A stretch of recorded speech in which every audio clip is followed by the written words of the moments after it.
This program is brought to you by WorldCall Wireless Broadband. Future in your hand. WorldCall, an Omantel company.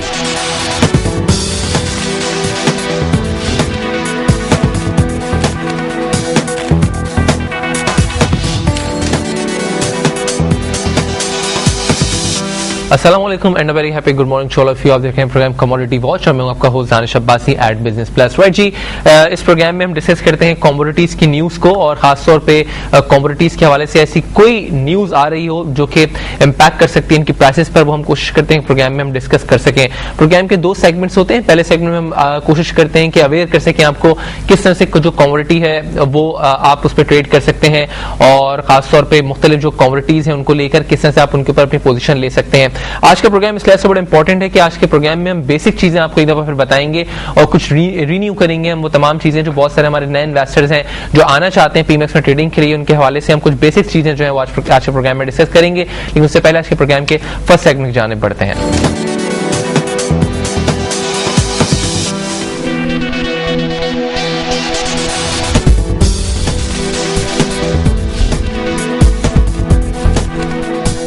मेरा नाम महमूद हसन है।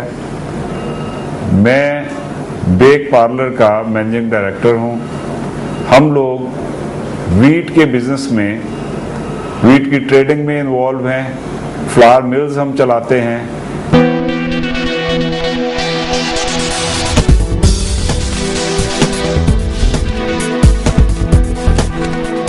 पाकिस्तान में wheat trade को सन 87 में जुनेजो साहब की हुकूमत में राशनिंग सिस्टम तोड़ के आज़ाद कर दिया गया था और उसके लिए एक प्रॉपर बड़ी डिटेल्ड पॉलिसी भी दी गई थी। लेकिन इतना अरसा गुजरने के बावजूद ऐलान तो कर दिया गया कि वीट ट्रेड आज़ाद हो गई है और गंदम की तिजारत अब हर कोई आदमी कर सकता है और गवर्नमेंट का रोल उसमें महदूद कर दिया गया। इस हद तक कर दिया गया कि हुकूमत सिर्फ जिम्मेदार की सपोर्ट के लिए और मुल्क में आवाम की फूड सिक्योरिटी के लिए वीट को परचेज करेगी। इससे ज्यादा हुकूमत का गंदम की तिजारत में कोई अमल दखल नहीं होगा। लेकिन उस पर वक्त गुजरने के साथ साथ जैसे गवर्नमेंट की पॉलिसी थी, बड़ी डिटेल्ड पॉलिसी थी, उस पर अमल नहीं किया गया।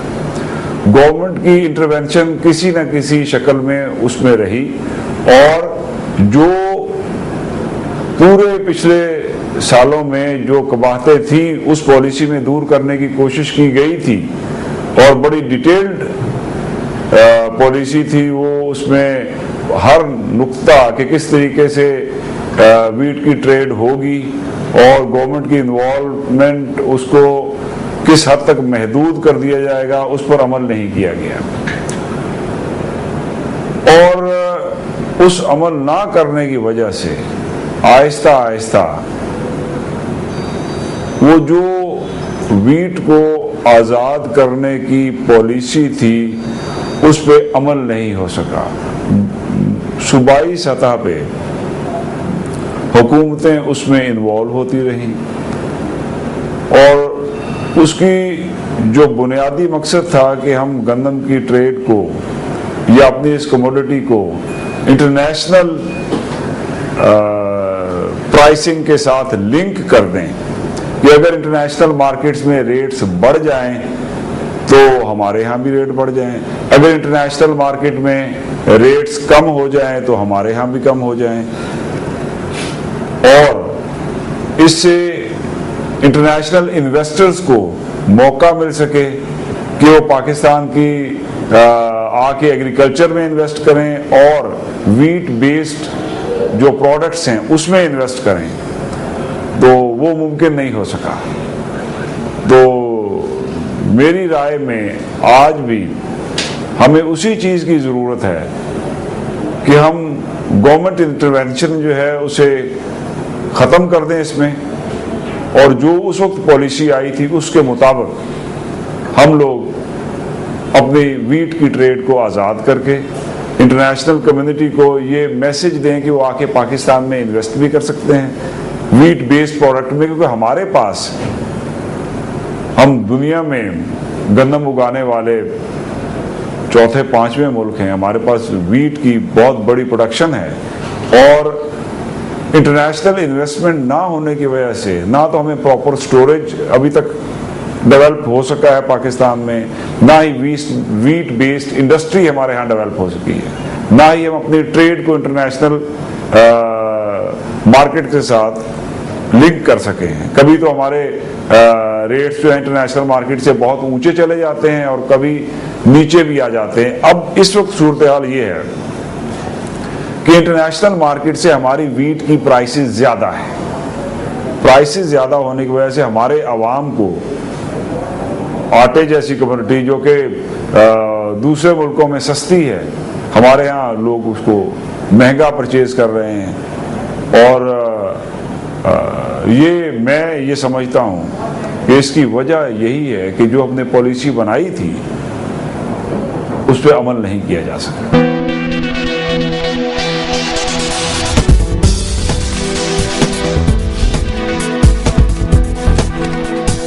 गवर्नमेंट का रोल बड़ा अहम है प्राइसिंग ऑफ वीट पे। सूबाई हुकूमतें फेडरल गवर्नमेंट के मशवरे के तहत गंदम की परचेज या प्रोक्योरमेंट प्राइस तय करती है। पिछले साल तक गवर्नमेंट की प्रोक्योरमेंट प्राइस जो थी वो 950 रुपए 40 किलो थी। इस साल के लिए हुकूमत की प्रोक्योरमेंट प्राइस जो है वो 1050 रुपए मुकर्रर की गई है। यानी इस निर्ख पर जिम्मेदार से सूबाई हुकूमतें गंदम की खरीदारी करेगी। उस पॉलिसी के तहत जिसका मैंने तज़किरा किया है, फेडरल गवर्नमेंट का रोल तो वीट के मामलात में ख़त्म हो जाना चाहिए था, लेकिन फेडरल गवर्नमेंट इंटरवेंशन करती है। उसके साथ साथ सूबाई हुकूमतें जो हैं वो भी इंटरवेंशन करती हैं। पॉलिसी तो ये थी कि सूबाई हुकूमतें या फेडरल हुकूमत इस हद तक उसके अंदर दखल अंदाजी करेगी कि जिम्मेदार को उसका गंदम का सही निर्ख मिल सके, लेकिन ऐसा नहीं है। मैं अपने सूबे की मिसाल देता हूं। कल सूबा सिंध में मूवमेंट ऑफ वीट पे बैन लगा दिया गया है। इसका मकसद ये है कि जिम्मेदार जो है वो मजबूर होगा कि वो हुकूमत सिंध को गंदम बेचे और वो अपनी एक जिले से दूसरे जिले में गंदम को ट्रांसफर नहीं कर सकेगा।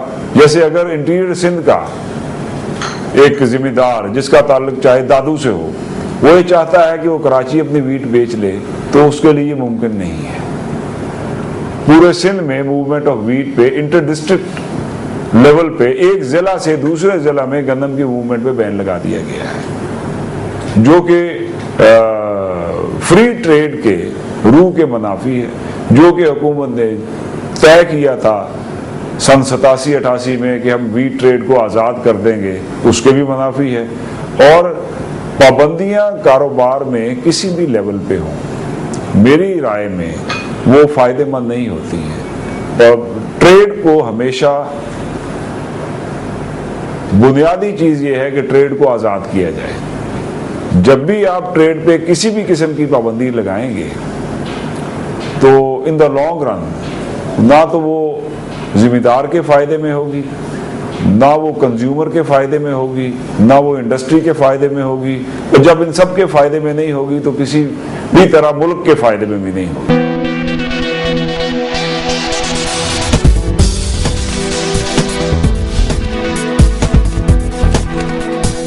नहीं, जब भी किसी चीज पे पाबंदी होगी तो मेरी जाती राय में जब आप किसी चीज पे पाबंदी लगा देते हो तो पूरा जो सिस्टम है वो ट्रांसपेरेंट नहीं रहता। जब भी आप मुख्तलिफ अदारों की इन्वॉल्वमेंट किसी काम में, जितने लोगों की इन्वॉल्वमेंट आप बढ़ा दोगे उतनी ही ट्रांसपेरेंसी जो है वो मशकूक हो जाएगी।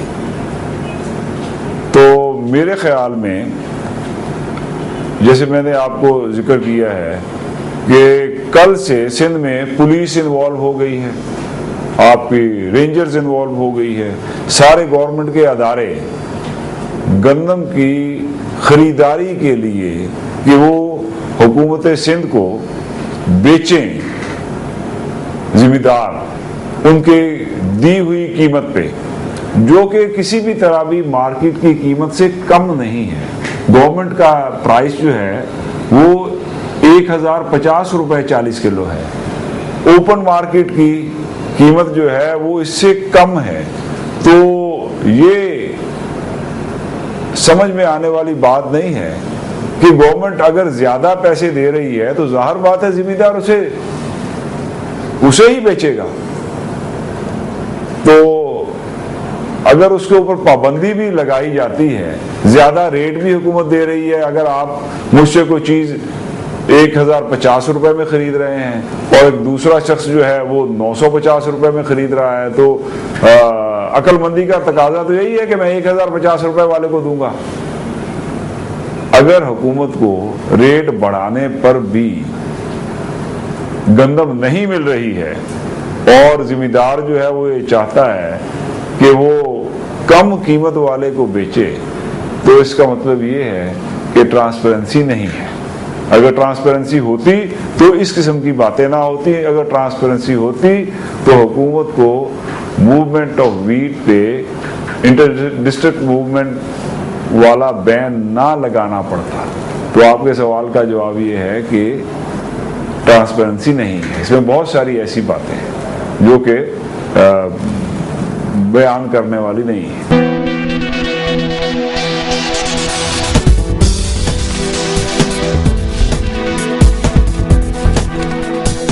اس کو پروو کرنے کے لیے میری ذاتی رائے میں آپ کو سارے جو ویٹ ٹریڈ میں لوگ ہیں ان کو ساتھ لینا پڑے گا، اور صوبائی سطح پہ بھی اور قومی سطح پہ بھی۔ یہ بات تو آج کل کے زمانے میں پرانی لگتی ہے، کیونکہ یہ کام دوسری ویٹ گروئنگ کنٹریز جو ہیں ہم سے بہت عرصہ پہلے کر چکے۔ میرا اشارہ ویٹ بورڈ کی طرف ہے۔ آسٹریلیا ویٹ اگاتا تھا، انہوں نے ویٹ بورڈ بنایا گورنمنٹ لیول پہ اور پھر وہ پرائیویٹائز کر دیا۔ اسی طرح کینیڈین ویٹ بورڈ ہے، اس طرح امریکہ کی ڈیفرنٹ پالیسی ہے، ان کے پاس یو ایس ویٹ ایسوسیٹس ہیں، کیونکہ انہوں نے امریکہ کو 8 ریجنز میں ڈیوائیڈ کیا ہوا ہے جو ویٹ گروئنگ ایریاز ہیں، اور وہاں سے گروورز کے نمائندوں کو یو ایس ویٹ ایسوسیٹ کا ڈائریکٹر بنایا ہوا ہے۔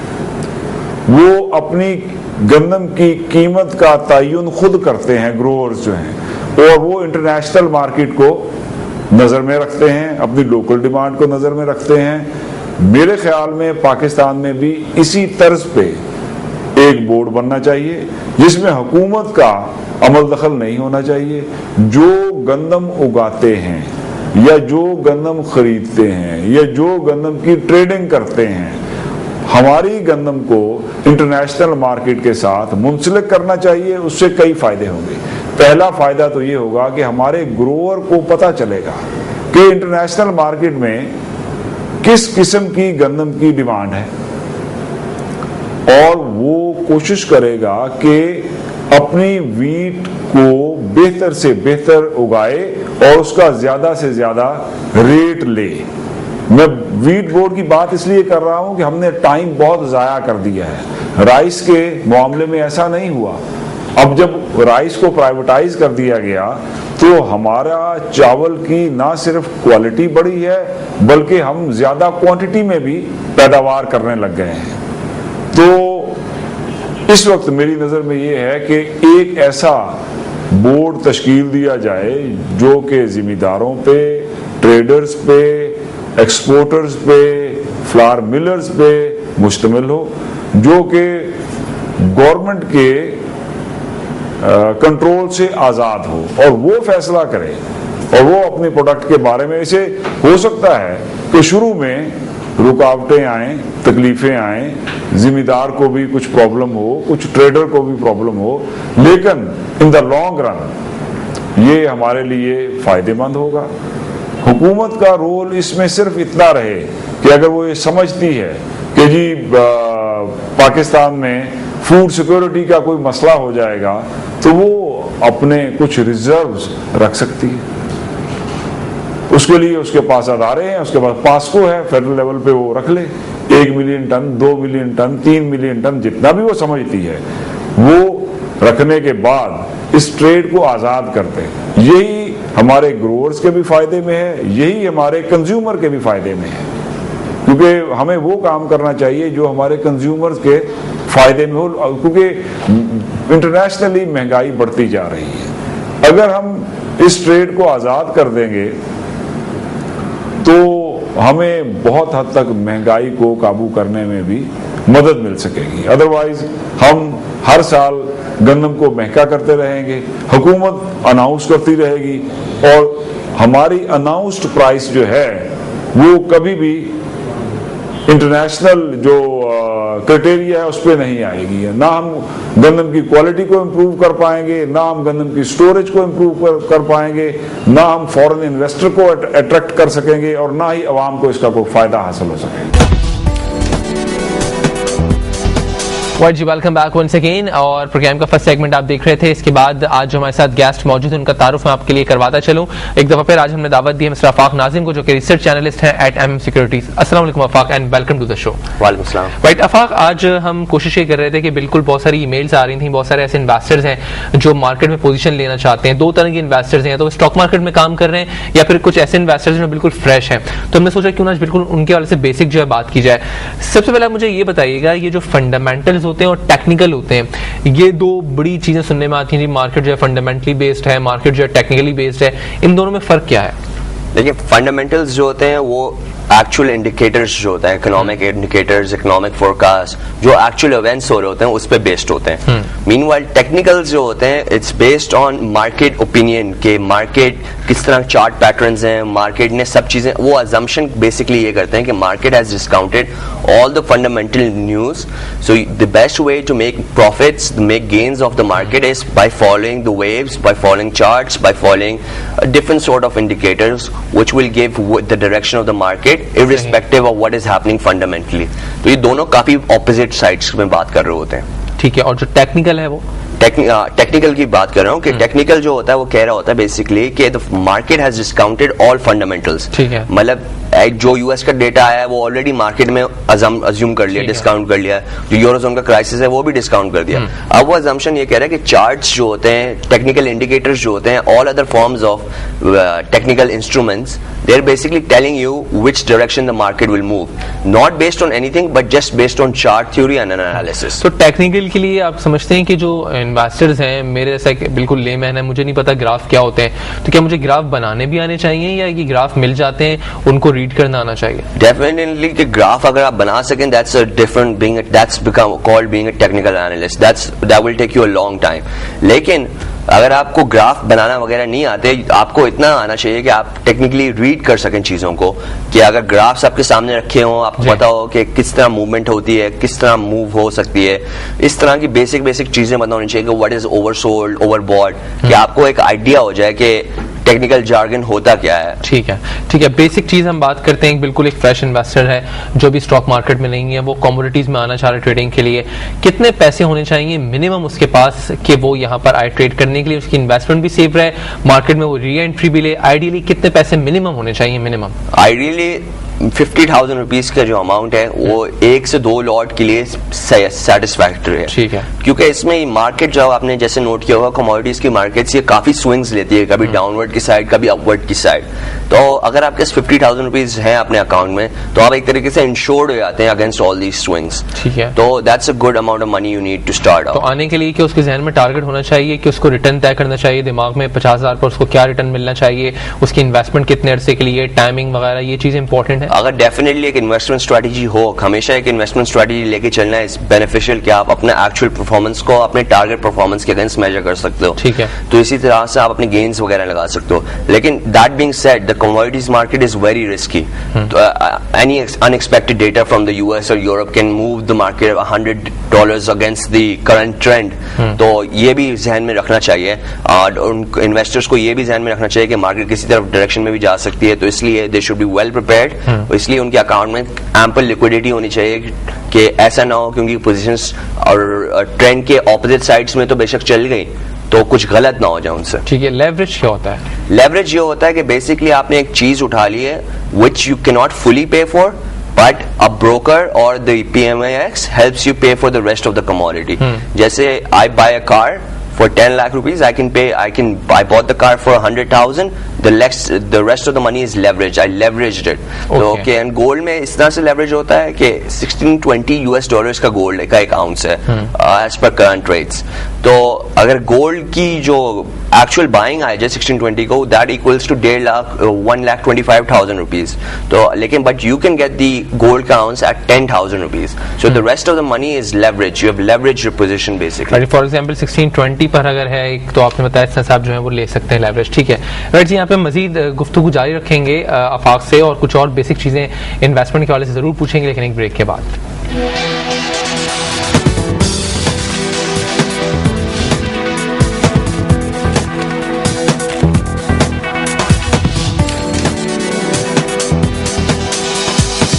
This program is brought to you by WorldCall Wireless Broadband. Future in your hand. WorldCall, an Oman Tel company.